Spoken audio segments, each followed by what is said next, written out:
episode of the Six Figure Vet Podcast, where we showcase the success stories of Black and Brown veterans that have successfully unlaced the boots. Today, we have none other than Dutch, okay?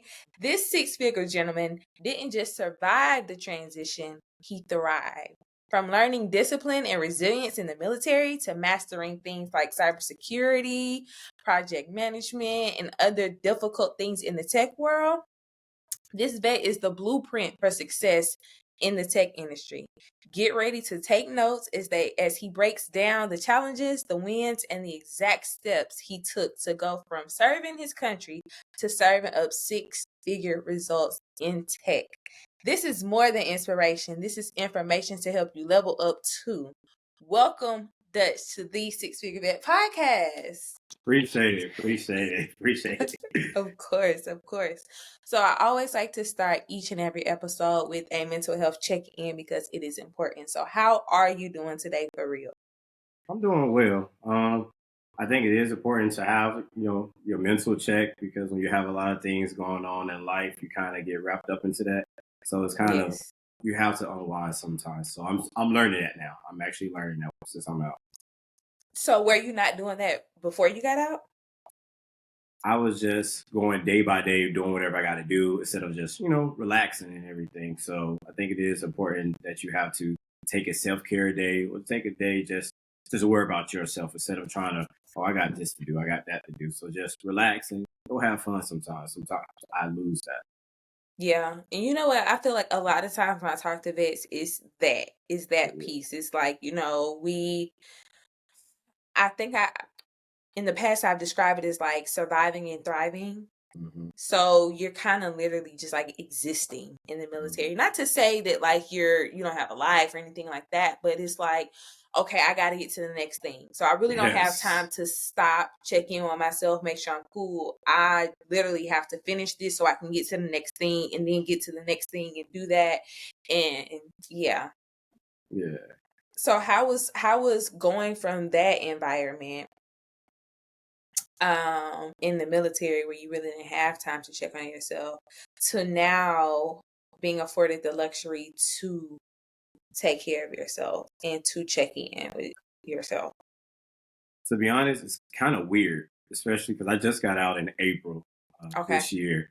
So I'm always used to having someone, well, in the military, having someone telling me what to do, when to do it, what to dress, when to leave, when to come to work, and all that stuff. So once I got out, I know you have your time to go to work, but everything else is on you. So it kind of felt weird that I can dictate how I want my day to operate. So that was kind of a weird feeling. I remember my boss the first day, I walked up to her, I said, "So I'm done with everything. Can I go home?" And she was like, "You're a grown ass man. You can leave whenever you want." She was like, "You don't have to come check in with me." So I was like, "All right, bet, cool." So I'm still learning that I'm a home man right now, own person. Yes. What were you doing? I know that you're in the metro area, DMV area right now. Are you from there? No.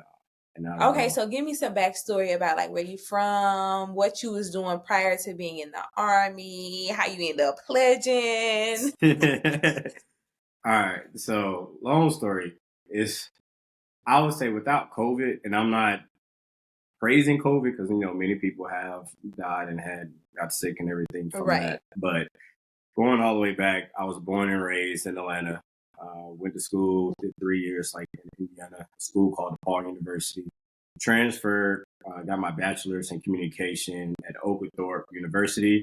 Then after that, what was that, 2017? Yeah, 2017 to 2020, I went to grad school at Georgia College State University, university down in Milledgeville, where I got my master's in creative writing and English. And then I pledged in Oglethorpe, Upsilon Omicron chapter. I am a charter member, so yeah. When I graduated in 2020, the Army, first off, the military wasn't even on the map. But, COVID happened. Right. Yeah, so I actually defended my thesis on the computer, just like this. Most time, everybody said you defending your thesis in front of the professors and all that stuff. Like a panel. Yeah, I didn't have none of that. I didn't even graduate. I didn't have a graduation, and so it was just like this on the computer. All right, you got your master's, but everything else is closed, literally. So I'm like, I gotta pay some bills. So before the military, I actually was a correctional officer Okay. for like a month, and I was like, yeah. You can claim that. Don't tell nobody else that story because you can't claim a job, a career that you did for a month. Being in a prison for a month is like 2 years. I was like, really? Yeah. Oh, you were in a prison. It goes down. Yeah. I don't see fights, everything you think of on the movies, that stuff is real. And I was like, let me go try this recruiter. So I went to the nearest army recruiter and I told him my situation and I was in basic training within like a week or two. So were you an officer or were you enlisted? Funny story. I went in enlisted. Of course. He did finesse me on that. But he tried to Every get me time. Yeah. So yeah. So he tried to give me infantry. I was like, I'm not that dumb. I'm not doing that. So call me when y'all have like something with intel or something that I'm gonna have a clearance, something I could use my brains instead of just keep using my muscles and everything. Yeah. And so they called me and said, we got 35 Fox analyst position for intel. And I said, I'll take it. And he kept saying, well, it's kind of easier if you go in enlisted. They respect you more. And then after, it's easier to go officer. So I'm like, bet. And then he was like, I know people that had PhDs that didn't go to officer school and they feel, well, they didn't even get recommended for it. So I was like, all right, well, listen. Basic training, go to my first duty station. Everybody was like, why are you a specialist with a master's degree? So yeah. But it happened for a reason. I'm out. I did my time, got everything that I needed. So, but at the time, I was like, it's some BS. Let me throw a disclaimer in here. If you are a civilian, okay, and you are thinking about joining the military, let me say this very clear to you because you are like the umpteenth veteran that has came on this platform and then got tricked out the streets. Yeah, okay? Real bad. They got bamboozled. Real bad. If you are a civilian, you listen to this and you're thinking about joining the military and you have a degree, do not let them people tell you to go in enlisted because they are lying to you. They are telling you that to make a quota. You are a body. They don't care about you. Tell them that it's Officer or Nathaniel. Just like that. Straight like that. And it's funny because they lied. They was like, oh, it'll be easier once you in, to transition and go to officer school and all that stuff. That's a lie, especially if you look a certain kind of way. They make it kind of harder for you. The only criteria that is you have to have a 110, what's that, GT score. You got to have a degree, and I think you got to pass a PT test. I had all 3 marks. I had my commander was like, yo, you have a master's degree. You should fill out for the officer school, OCS. So I did it. Then as soon as I did all the paperwork, she was saying, well, you might want to wait another 2 years to get military experience. And I was like, what? For what? Like, again, you can't really talk back in the military because now that's disrespectful. Yeah. And so she came up and told me that I need to fill this out. And then she said, no, you're not about to be an officer. Basically telling me that the only reason why I want to become an officer because I want people to salute me and I want to make more money. I swear. And I was like, really? First off, you don't really make a lot of money in the military in the first place. And I guess where you came from, you kind of, some people want like the fame, I guess the fame, you want people to salute you, call you sir. I don't care. I'm a regular person. First off, can you imagine being an officer and every day, like 100 people, hey sir, good morning sir. I don't want that. Like, officers used to avoid us. Like if they saw us coming, they got tired of saluting us. They would literally walk the other way to avoid a salute. I was avoiding them. I'll stay in my car. I swear I'll stay in my car. It's annoying, but yeah, after that happened, I was like, yeah, I got to make a change. I'm going to do one contract and try to figure something out. And I didn't know what was going to happen. But I'll let you, ask the questions. But yeah, thank God stuff happens for a reason. So I'm thankful for Yeah, that. yeah. Okay, so you join the military because it's COVID. COVID Hmm. happens and the world gets ghetto. Then you decide out of nowhere to True. become a correctional officer with a Yeah. master's in writing. All right. Okay, so now you're in the military. You have this intelligence analyst job, right? Mhm. So what was the deciding factor? Was it like after that moment, was it like, okay, after this I'm getting out? Or what made you be like, because I watch your content, I watch your page a lot, and I see, like you talk about what was kind of going on a year prior to you getting Yeah. out. So what was that deciding factor on you being like, all right, it's time? Can I be real? Yes. All right. So it's a lot of BS. Now, the military definitely have its perks, and I'm very grateful for my experience and what led me to where I'm at now. But you got to deal with a lot of BS from like your NCOs harassing you. You have Mm-hmm. people telling you being disrespectful. Mm-hmm. Your progression for as far as your career is in their hands. It doesn't even matter if you check all the checklists. They can be like, "No, we need you in the field," or someone constantly yelling at you. And I just remember myself. I'm not gonna lie. Like I broke down crying to my mom. Like, and I'm a energetic, positive guy. Like nothing really bothers me. But I'm like, I'm sitting here crying to my mom. It's about the BS that I have to deal with every single day. And I was like, yeah, this. And again, it's not the job. It wasn't the military. And again, everybody experience is different, Yeah. but it matters about your leadership and who's in the leadership and who's around you. And I can honestly say I met a few good people that wasn't part of my company and everything, but as far as my leadership, it was not the best. Yeah. And I feel like that's um unfortunately,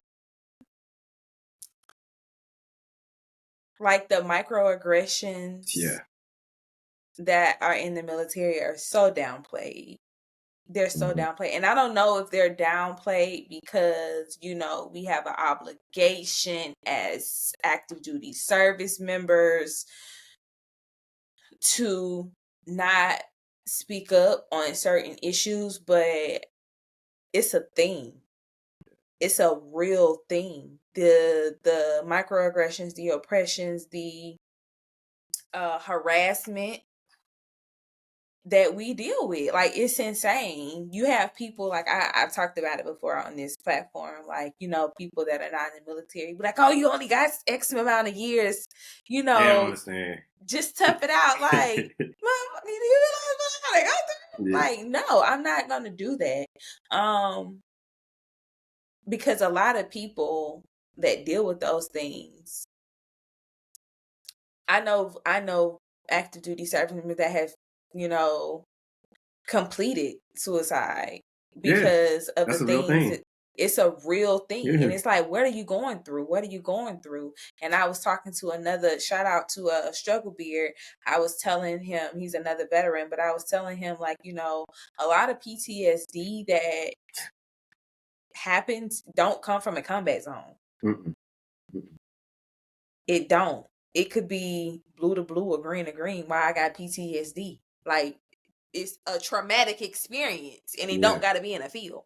Can I talk about So my experience about that? yes, I want So, you to. so the first experience when you're in basic training, and this is just life in general, but in basic training, don't they teach you have your weapon, you don't point it at anybody, right? That's a Yeah, no no. That's that's a like the first thing. that's a no no. So my first month, like my first duty and my only duty station was at Fort Polk in Leesville, Louisiana, which is Fort Johnson now. So we going for a ruck with our weapons and everything. It's like 5 in the morning. This again, first duty station. I'm still green. I don't know about nothing. And so I got my M4. I thought I checked it to see if, there's ammo in there. I'm not pointing at nobody. I have it sitting up against me while we sit down, normal. it was a sergeant first class that came in there just yelling at everybody for no reason, like he was just on one. But he took mine and another person with the same color, and he just pointed us out. He took my weapon, told me to stand up, and pointed at me. And it said, "What's gonna happen if we out in the field?" And like, I don't know how to act in this moment again because you can't act a certain way in the military. So and then I'm shocked what's going on because I've been taught that no one should put a gun to your face. He And pointed at your face. yes, yes, and trying to yell at me because I don't know what's going on. And he was like, "What if we in battle or we get deployed?" Like he's just yelling, pointing, and then again, you don't know everybody's struggle and everybody's story. Yeah. Prior to me passing AIT, I lost one of my good friends to gun violence. So this wasn't even like a month ago. This is also triggering, Yeah, probably in this moment for you. and you have everybody in the room just looking at you. I'm feeling like I'm a little bitch, and I don't know how to act. And again, I don't want to snitch. I don't know what to do. I went and go talk to my first sergeant about it. She said she would handle it. Now, imagine if the roles was reversed. A specialist do that to a sergeant first class. First off, you're gonna be a private. You're going down to be a private. You're gonna If have you're not kicked out. extra duty and all that. She said she talked to him. Rank still the same. He was still able to host like some type of luncheon that we had with him and his wife. Had what's that stuff? Girl Scout cookies. Nothing seemed to happen to him, and I was just like, oh. And I was like, so that's how we doing it. Because again, if the roles were reversed, I'm getting kicked out. And so that was the first traumatic experience. So it's like, damn, if you could point a gun at me right now, what if we over there, you know what I'm saying, getting deployed, the news, whatever the case may be, how they want to structure, friendly fire, or I stepped on, whatever. Anything can happen. And it can be covered up. Yeah. And another experience, I was dealing with a sergeant, another sergeant first class. He was my NCOIC. He had just came to the unit. He was very cool at first, very cool, very chill. He went on leave. He had to deal with some situation, got a divorce and everything. He came back a total new person. Started yelling, harassing me, harassing other people. I'm telling him what I'm going through. And again, it's like 4 specialists. And I'm telling him, yo, I got to go to therapy, go to this. He's basically saying, oh, you don't have no PTSD. There's nothing wrong with you. Like, and then he's disclosing it before the meeting to other specialists. Don't do that. You get what I'm saying? And he just kept antagonizing me. I still have the text messages. I printed it out. I reported him 1 o'clock in the morning. He's cussing at me. And it got to the point where I had to block him and I had to tell my OIC, yo, Sergeant first class, such and such. He's wild and look at this. So again, they didn't seem to care. And I was Are like, you serious? And you got proof. Yeah. I got the screen. I printed out and all that stuff. He's harassing me at 1 o'clock. It got to the point I had to block him. Yeah. That's insane. Yeah. So you dealing with all of this stuff while you're serving. Is this so? Describe your transition out. Like when she finally was like, "Okay, I ain't doing this. Y'all can have it." What was it like once you decided to transition out? The moment I realized I wanted to do it. Yeah, that you were like it was done. So it happened right after. So the weapon event happened first.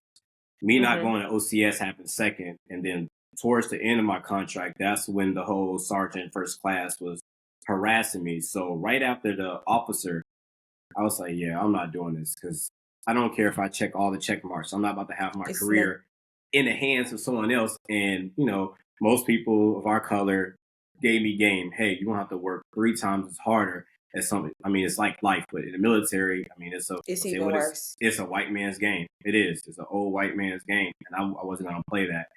And how I fell into this transition And I believe it was God because I didn't know anything about IT or tech. One of a cool sergeant, I would say his name, Sergeant Durellis. I owe him everything. He's so cool. He put me on game. He was like, "Do you know you can get all these IT certifications? I see you smart, and with the credential assistance, you can get security plus because he has all that. He had it on his desk. I'm like, damn, you smart. It's like, yeah, you could do it too. So he gave me the game, the blueprint. Ooh, So I'm just listening. I'm soaking it in, and right when I was about to try to apply for one of the schools, I went to Fort Knox for CST, cadet summer training to help out one of the units. I'm talking to a fella, and we just spend the game what we trying to do once we get out.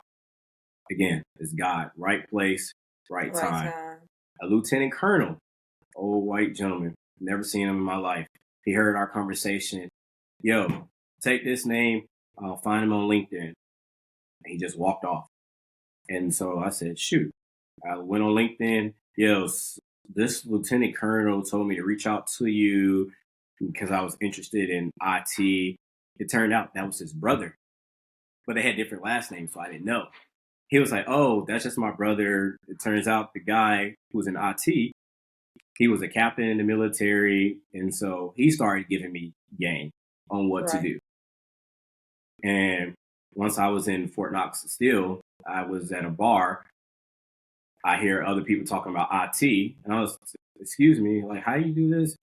It was, again, right time, right place, and then, God will align some stuff for yes, you. If you yeah, tell him, yes, he will literally align your whole life to your goals. yes. And I tell people, I didn't know anything about IT. I'm not trying to be one of these people that's saying, hey, I'm a guru at this.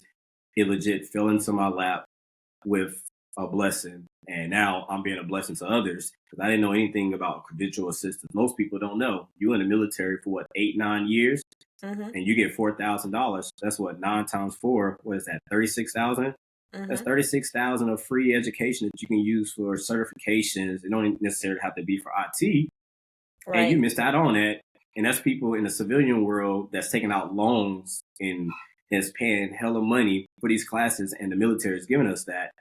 And like I said, I'm just passing free game because the military does offer life saving progressions, but like we are not advertised to it. Like you have No, to at all. I didn't know none of this stuff. no, People's you like, have to know somebody that knows somebody that knows something about it, and hopefully they'll open their mouth and tell you. Hopefully. mm-hmm. And because most people want to gatekeep, and I'm like, to me, it's too much money in this world. And Mm-hmm. all I can do is just give you the free game, like someone told me. Most people, when they get out the military, they don't even have a resume ready. Nope. They don't have. They just want to get out. That's it. There's no plan and no nothing. And once that IT stuff fell in my lap, I was doing my resume. I applied to like 300 jobs, and I got interviewed for 3 of them. I got accepted for 2 of them a week apart, and it was a surreal moment. I got accepted. I guess my first job offer was like in January for Mm-hmm. 6 figures. I cried. I would have too. You know how much money Like, we make in the military? like you understand? Because like I'm from Atlanta. Like I legit came from what food stamps to Section 8. I didn't know none of this. Like that is possible. That other than music or Right. the sports, like someone that's black and educated, like it is possible for us to change the dynamic of our families and stuff like that. I sat there, I looked at my job offer for like a week straight, and I cried. I told my mom. It was just a surreal feeling, and so like I Yeah. said, the transition it happened by itself because it was just random people just came in my life at odd times. I didn't have no control. So, how did you decide? So after you're given all this game, of course, you still like you still have to make a decision of like what area to specialize in. So how was it like choosing an area of IT? Because to the tech field, a lot of people hear tech and then they just assume that it's like coding or Yeah. that type of stuff. So how did you decide what field to specialize in? So I'm not gonna lie. I did the Code Academy for like a year. Like Mm-hmm. it's like a website you can try to learn how to code, learn Python, Shell, Mm-hmm. all C. What's that? C plus. C++ And and stuff like that. Yeah. yeah, and I was like, this ain't it. Like some people got it. I'm not gonna lie. And I learned IT is a big field. I don't need to learn how to code. To make And money in the IT field. Oh, can you say that again? You don't need to learn how to code to make money in the IT field? That's yeah, what you you said? don't, you don't, because I don't know how to code for nothing. But and later on in my career, I do want to learn what more stuff, obviously, and progress. But when I starting out, no, you don't need to learn how to code to get into IT at all. And right now, I'm an IT auditor, and it wasn't something that I just found or I tried to look to specialize. Like I said, I was hungry. I was on what's that clearance jobs. I was on Man, what Indeed. clearshops.com? Like right before I went to sleep every day, it was like 100 jobs that I was applying for. Oh, you don't fit the criteria. You don't fit the criteria. And then part of it was my resume at first. I did go through a resume service of one of my Alpha brothers, Christian Williams, and he helped me. And then I learned that I can learn how to do the resume because I have an English background, but resume is totally different. So I had to Right. learn that lingo, and so now I specialize in like IT resume. I can help you, get a callback, get an interview, but I can't guarantee a job. Of You course, got you right. have to learn. That's another skill that most military personnel and veterans don't have, and they don't teach us that how to conduct ourselves in an interview. Interviews. And just how we on social media, just like how you say you was looking at my videos. If you know you have a job interview with such and such, find out who the panel is. Google them. Yes. Instagram. Yes. See how many kids. LinkedIn. LinkedIn, because people want to talk about themselves. Especially executive management. They want to talk about themselves. So even if let's say you're a football fan. Let's say I'm from Atlanta, and I'm a huge Falcons fan, and the person who's interviewing me is from Florida. He's a Buccaneers fan. Well, that's in our division. So I'm gonna say, hey Matt, I see that you love the Tampa Bay Buccaneers. Like, did you go to the game when Tom Brady was there? Did you go to the Super Bowl? How was that experience? It's more than just answering the The technical questions. questions. You have to learn how to be personable. And we Yes. have that in because we go on social media and we stalk people. We do what we want to do, but we never translate our Are you trying to say skills. I stalked you, Dutch? Is that No, what no, you're no, no, trying to say? I'm just no. But we do right. We what gotta we can on social dig. media. I know if you looking at a man looking at a woman to try to see if she's still in a relationship, she deleted all the photos. Right. She got all this solo trips and she doing all these little single quotes and quoting Beyonce. All right, she's single. Let me do that. So if you can do stuff like that, you can do that same approach Right. to And exactly. And I think that's really, really big. When I was like searching for a job, I was really, really good at interviewing, but it was because I used to go up for so many boards and stuff when I was in the military. But what it taught me, there's 2 points I want to hint at that you talked about. How many jobs you apply for, as you were trying to find a job. Mhm. Listen, I had a goal. It was to apply to 50 jobs. Mhm. I think it was a week. Mhm. I was applying for 50 jobs a week. And if by the time I got out, I had bumped it up to 100 jobs a week Yeah. applying. You know how many no's I got? How many non-responses? Like, Yeah. they just wouldn't even say anything back. Like, you have to be willing to take the no's. And I think that's just in everything. Like, I think people, especially when it comes to the IT field, you hear how broad it is and how great it is and how Mhm. high demand it is. And so when you apply for those jobs and you get told no, or you don't get a response back, or you have these recruiters that's, playing Mhm. around, you get discouraged. Like, you have to fight. You have Yeah. to be willing to put in work to find these jobs and not get discouraged. Even if your resume is like tight, there's somebody else that's competing for the same job. Yeah. On LinkedIn, they start showing like how many people that are applying for one Yeah. job posting. And it'd be thousands for one job. hmm Thousands. And So one don't get thing, discouraged. I want to say about like don't let the rejections get you discouraged. And I had this since I was a kid. J.K. Rowling, the author of Harry Potter, Mm-hmm. is one of the richest authors, right? One of the most Right. famous authors. Her books become masterpiece in theaters, and people still watch it every day. They have marathons with Harry Potter. She got rejected by over, I want to say, 20, if my math, I want to say she got rejected by at least 12 to 15 publishers. J.K. Rowling. All it took was one publishing company. And now she's one of the biggest authors. I mean, Harry Potter's freaking global. And it wasn't even, Yes. I think she's like she's from England, if I'm not mistaken. It's not even a US, but it's all over the world. And all it takes is that one company, and she didn't quit. You can't either. And Right. so I just learned to never quit. And one of the other things I want to get out on this interview, once you're doing a job interview, you're not just answering questions, you're Mm-hmm. asking them as well.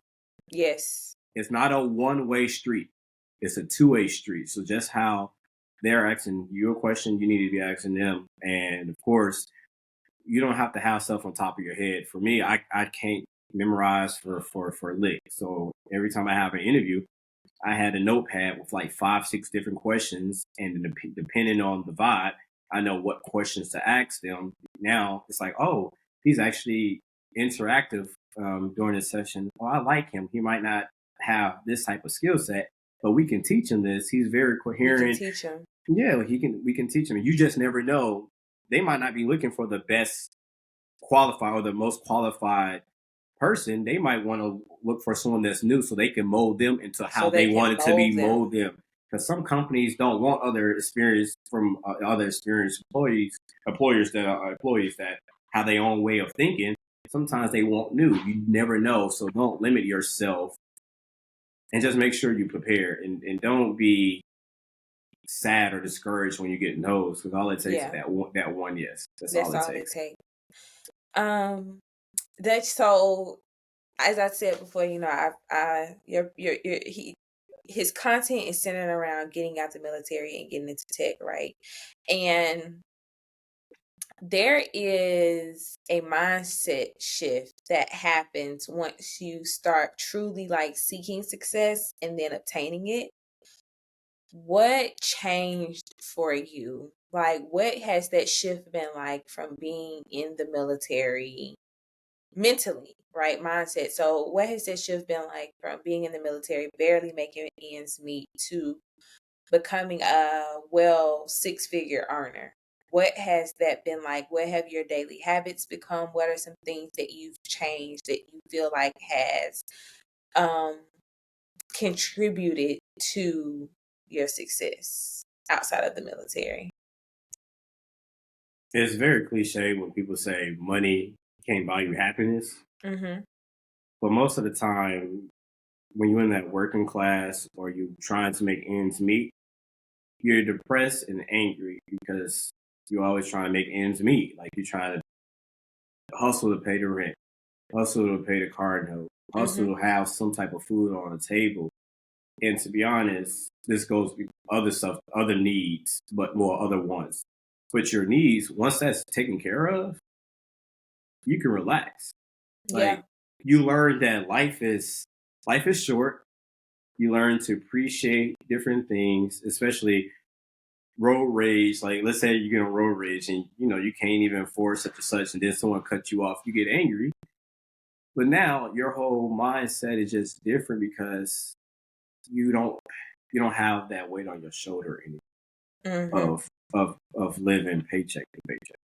Yeah. And so I wholeheartedly disagree when people say money can't buy you happiness, because you want somewhere. You want to have a nice job, and you want to have somewhere that you can lay your head down.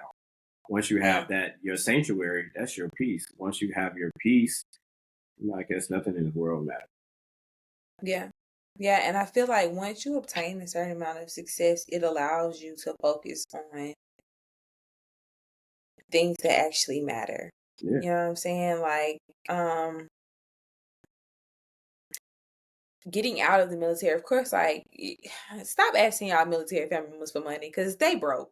yeah, Okay? I'm gonna just keep it 100. They ain't got it. All right? yeah.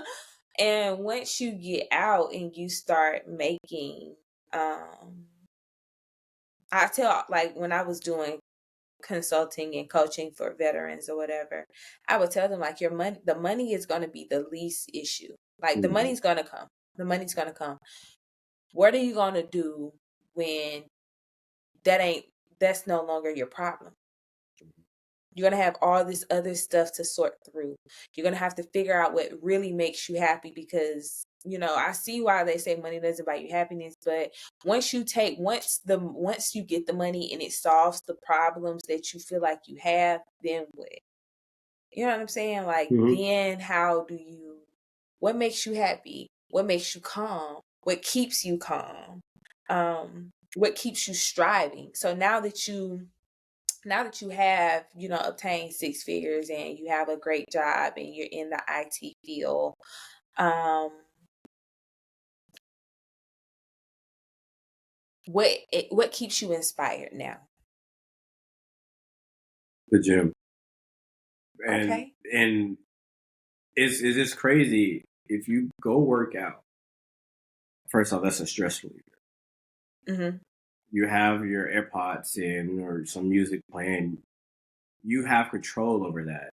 Yeah. Like your workout, and you feel good while doing it. It's your own community. You start seeing the same people. Um, you start making friends in the gym because, like I said, you start seeing the same people around the same time. And I think working out is a sanctuary for your body and your mind. Yeah. And that's why some people are kind of like sluggish sometimes, because they don't have that time or they don't devote that time to go work out. Our body, I say this analogy all the time, our bodies are like cars. You have to go get an oil change and tune ups for your car, right? Yeah. You got to do the same thing for your body and your mind. And so, self care, I think the gym is part of like the self care. Mhm. Um, go get massages, Mhm. facials. Just honor your body, and Yeah. that would go a long way. Don't indulge in, I guess, that fast lifestyle because that's what I did when I first moved to DMV. Mhm. Happy hour was crazy in DC, just drinking, drinking, drinking, and that gets old after a while. Like have just going out, having a good time. You have to do something that really matters to you. And for right now, what I'm learning is the gym. Yeah. How did you end up in the DMV? Because you was down in Louisiana. How did you make it up to Chocolate City? Oh, it's yeah. So I tell everybody this also. To be successful, you got to go wherever the money's at. Let's talk about it. I have people commenting in my DMs, "Hey, is there places I want to go back home? Why? Why you want to go Yeah. back home? Yeah. You limit yourself going back home. It's the same people, the same thing. And so, like I said, I was applying for jobs in Alabama, Ohio, So uh, you would have went wherever. the bag. Yes, I'm going where the bag is at. And so I got a job here. I got out the army in April. I did my skill bridge, and then I had time left, so I was able to leave the military. I want to say the first week of March, but first part of January, I already knew I was going. Like I'm about to go to Virginia. Like I had to drive, had to make sure I packed up everything. It was an expensive move, and thank God it saved money. I think that move cost me over $15,000. Listen, I moved from Maryland to Houston, back to Virginia Ooh, within 2 years. ooh, yeah. Yeah. That's not on, and I didn't have no help from the military when I was doing all these moves. So Yeah. yes, moving cross country, moving to different states, it ain't fun. It ain't No, fun. But like you said, it was worth it. you gotta do what you So gotta do. you got to do what you got to do. So what is next for you? What are your goals in tech? Are you exploring new opportunities? What do you have up your sleeve? So right now, I'm still in school. I'm getting my second master's in advertising right now, so I'm wrapping up with Okay. finals and everything. So after this, I want to kind of take my brand more seriously because I didn't know what impact I could have. Like I was just doing this. First off, I did it because when I first moved here, salary transparency, street salary, or I think that's the name of it. The lady Yeah. she was by my car. Again, things happen for a reason. She's Right. interviewing people by my car. I'm out in Virginia in Arlington, going to I think I was at AT&T store. She's by my car interviewing people. I was like, oh, I've seen you before. Oh, hey, do you want to do an interview? Okay. I didn't think nothing of it. 2, 3 weeks later, DMs blowing up. People say, this is you. Like, this is you. You should start a TikTok. I was like, all right, cool. I did a TikTok trying to, like, I still haven't touched the surface of what I can do. Yeah. And I know there is a need in the military aspect of helping people. And what that looks like right now, I don't know. So I Yeah. really need to sit down because now people are telling me, like, I went to go work out down in Arlington. Someone who's not even in the IT, we don't even cross paths. I seen your TikTok on the Forest Explore page. I'm like, what? So now I got to learn to take this more serious. I don't care for the Yes. fame. Don't, I want to truly help people. Yeah. And so I want to figure out what's the best way and avenue that I can just help. It's not even for IT. I want to just show veterans and military personnel how to get their resume, how to utilize their clearance as leverage, and how to utilize this free education that the Army gives them every year to better themselves once they get out and better themselves for their families. And so I know what I have, and I'm very grateful. And I think, again, this was my calling. And Yeah. so I need to sit down, make sure, have a website, have a real brand because it just took off on its own. So I'm still in the process of this because I'm not into making videos every single day. I'm still answering DMs every day. It gets to the point where it's like I'm tired, but Yeah. I want to help people. In order to help, you can't get tired. So I'm trying to learn all this stuff as I go. So if I do stumble across, a little failure or a little hump away, I'm truly learning as I go. Yeah. Tell the people where they can reach you at, Dutch. Okay, so my Instagram is the_fly Dutchman, and my TikTok is Dutch IT guy. Mm. That's where I And those will be utilize. linked in the show notes, guys. Yeah, thank you. And so I'm learning to give content that would help military personnel's. Again, if you have any questions on what I did or what can you do, and I tell people they need to be looking at their future 2 years before they get out the military. Don't wait a month or two. I'm about to get out the military in 2 months. What can I do? Yeah, You need to start worrying about this now. exactly. Yes.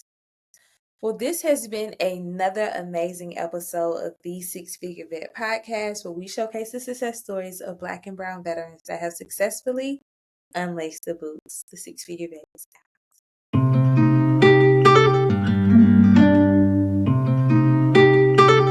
Quantum Records. Hey y'all, it's a Six Figure Vet here. If you or any other active duty service member or veteran that you know is suffering with suicidal ideation, substance use, or mental health disorders, please tell them to call 988. The number is 988. They're trained crisis responders waiting to take their calls. You don't have to suffer in silence.